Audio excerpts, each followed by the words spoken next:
3 நிமிடத்தில் நான் முடித்து விடுகிறேன். ஒரு நபரை குறிப்பிட்டு நான் ஜெபித்து கடந்து செல்ல விரும்புகிறேன். என்னுடைய ஹன்னாவை குறித்து நான் பார்க்கும்போது எனக்கு அடிக்கடி மனசுக்குள்ளே ரொம்ப கஷ்டமாக தான் இருக்கும். இன்றைக்கி அவங்கள குறித்து நான் சிந்திக்கும் போது, பாஸ்டர் பேசிகிட்டு இருக்கும்போது என் உள்ளத்தில் ஆண்டவர் ஒன்று கொடுத்தார். ஹன்னா அப்படின்னா என்ன அர்த்தம் அப்படின்னா, தேவ கிருபை அப்படின்னு அர்த்தம், காட்ஸ் கிரேஸ் அப்படின்னு அர்த்தம். இப்போ ஒருவேளை இவ்வளோ நாள் அப்படிப்பட்ட பிள்ளைகளை பார்க்கும்போது அவருக்கு எப்படி இருந்ததோ தெரியல.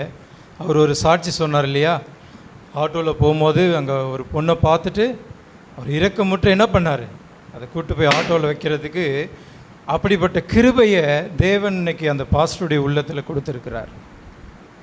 இப்போ அண்ணாவுடைய வாழ்நாளில் நம்ம 1 சாமுவேலில் எடுத்து பார்க்கும்போது அவங்க எல்லாம் வசதி படைத்தவங்க தான், அருமையான ஒரு கிறிஸ்தவ குடும்பம்.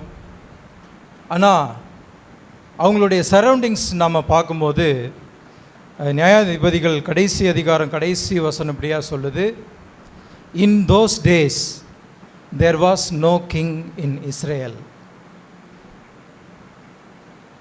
Everyone did what was right in his own eyes அப்படின்னு சொல்லுது. அதாவது அந்த நாட்களிலே இஸ்ரவேலிலே ராஜா இல்லை, அவனவன் பார்வைக்கு சரி போனதை செய்து வந்தான். தேவனுடைய நியாயப்பிரமாணங்கள் கொடுக்கப்பட்டது, தேவனுடைய வல்லமையான நிறைய நியாயாதிபதிகள் எழுந்தார்கள். ஆனாலும் அந்த இடத்துல பாவங்கள் பெருகி கொண்டிருந்தது. ஒரு ரீசைக்கிள் போல, ஒரு இரட்சகனை எழுப்புவார், கொஞ்ச நாள் நல்லா இருக்கும், மறுபடியும் என்ன பண்ணுவாங்க, அப்படியே பின்மாற்றத்துக்கு போயிடுவாங்க. இப்படி நடந்து கொண்டிருக்கிற ஒரு சூழ்நிலையில் தான் இந்த அண்ணா குடும்பத்தை நாம் பார்க்கிறோம். அன்னாள் ஹென்னா அப்படின்னா அன்னாள் தமிழில். அப்போ இந்த அன்னாள் ரொம்ப அருமையான குடும்பத்தில் இருந்தாலும் கர்த்தருடைய கர்ப்பத்தை அடைத்திருந்தாள். அதனால் அவங்களுடைய சக்களத்தி என்ன பண்ணுவாங்க, அவங்கள பயங்கரமாக வேதனைப்படுத்தியிருக்காங்க. மனசு தாங்க முடியாத பல நாள் ஜெபித்து இருக்கிறாங்க, கண்ணீர் விட்டு ஜெபித்து இருக்கிறாங்க, இந்த சூழ்நிலை எனக்கு மாறணும் அப்படின்னு சொல்லிட்டு. ஆனால் என்றைக்குமே அது மாறின மாதிரி தெரியல. ஆனால் ஒரு நாள் தேவாலயத்தில் போய் தன்னுடைய உள்ளத்தில் இருக்கிறதெல்லாம் ஊற்றி அவள் ஜெபித்தாள். இவ்வளோ நாள் தன்னுடைய சுயத்துக்காக ஜெபித்தால் கர்த்தர் அவருடைய ஜெபத்தை கேட்கல. இந்த நாளில் ஜெபிக்கிறத தன் உள்ளத்தில் இருக்கிற எல்லா பாரத்தையும் ஆண்டவருடைய சமூகத்தில் ஊற்றினாள், துக்கத்தை எல்லாம் ஆண்டவருடைய சமூகத்தில் ஊற்றினால் கடைசியாக ஒன்று தெரிஞ்சுக்கிட்டா, என்னுடைய சுயத்திற்காக நான் ஜெபித்தது போதும், தேவ திட்டம் என்னிலே நிறைவேற நான் ஜெபிக்க வேண்டும் என்பதை கற்றுக்கொண்டாள். அதனால தான் எனக்கு ஒரு ஆண் பிள்ளையை கொடுப்பீரானால் அதை உமக்கென்று நான் கொடுத்து விடுகிறேன் என்று சொன்னாள். அங்கே தான் தேவ திட்டம் இருக்கிறது. அந்த நாளில் ராஜா இல்லை, ஆசாரியன் இல்லை, அது மாத்திரம் இல்லை, தீர்க்கதரிசியும் இல்லை. அந்த நேரத்தில் இந்த சாமுவேல் இந்த 3 காரியத்தையும் ஒரே ஆள் செய்கிறார். தீர்க்கதரிசியாகவும் இருக்கிறார், ஆசாரியனாகவும் இருக்கிறார், நியாயாதிபதியாகவும் இருக்கிறார். இந்த சாமுவேல் யாரை குறிக்கிறார்? இயேசு கிறிஸ்துவை குறிக்கிறார். இயேசு கிறிஸ்துவுக்கு நிழலாட்டமாய் அவர் இருக்கிறார்.